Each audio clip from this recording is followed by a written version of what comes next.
Hello मंडळी, गौराईज food रेसिपीमध्ये आपले खूप मनापासून स्वागत. तर मी आज बनवले आहे शेवग्याची शेंगा आणि बटाटा.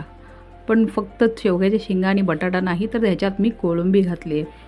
आणि कोळंबी घातल्यामुळे शेवग्याच्या शेंगा आणि बटाट्याच्या रसाला अप्रतिम चव आलेली आहे. तर तुम्ही पण अशा पद्धतीने एकदा जरूर बनवून बघा. आणि हो, रेसिपी पूर्ण बघा, म्हणजे मी शेवग्याच्या शेंगा कशा पद्धतीने केल्यात ते तुम्हाला कळेल. तर आता मी गॅसवर पॅन गरम करत ठेवला आहे. त्याच्यात तेल घालून तेलही छान गरम झालं आहे. आता तेलात आपण 2 कांदे घालून घेतलेत. कांदे आणि त्याच्यामध्ये मी कढीपत्तासुद्धा घातलेला आहे. तर छान परतून घेतला आहे. त्याच्यानंतर आपण आलं लसणाची पेस्ट घालूया. अर्धा चमचा मी आलं लसणाची पेस्ट घातली आहे. तीही छान आपण परतून घेऊया. कांदा थोडासा नरम होईपर्यंत आपल्याला छान असं परतायचा आहे.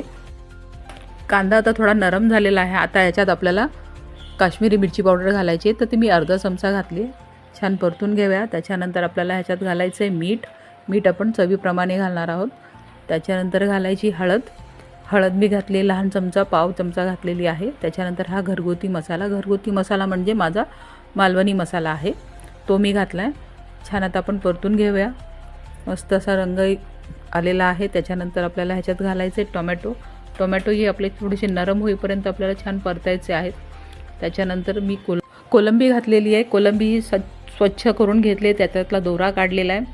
आणि कोलंबी घातल्यानंतर छान मिक्स करून घेऊया. त्याच्यानंतर एक बटाटा घातला आहे. बटाटा घालूनही छान मिक्स करूया. त्याच्यानंतर आपण शेवग्याच्या शेंगा घालूया. शेवग्याच्या शेंगाही घालून आपल्याला छान असं परतायचं आहे.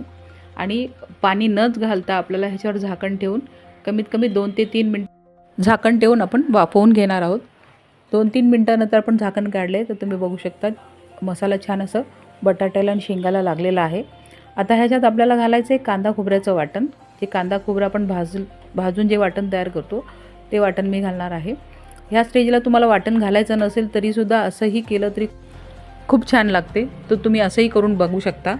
आता ह्याच्यात मी पाणी घातलं आहे. मला हवं तेवढं मी पाणी घातलं आहे, कारण की मला रस्सा करायचा आहे, भाताबरोबर खायचं आहे म्हणून. आता मी पाणी घातल्यानंतर मी झाकण ठेवलं होतं 5 ते 7 मिनटं. आता झाकण काढल्यानंतर आपण बटाटा बघूया. तर बटाटा थोडा कच्चा आहे, तर अजून पुन्हा मी 5 मिनटं ठेवणार आहे.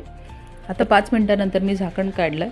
आता शेंगा, बटाटे आणि कोलंबी खूप छान अशी शिजलेली आहे आणि सुंदर असा आपला शेंगा बटाट्याचा रस्सा तयार झालेला आहे.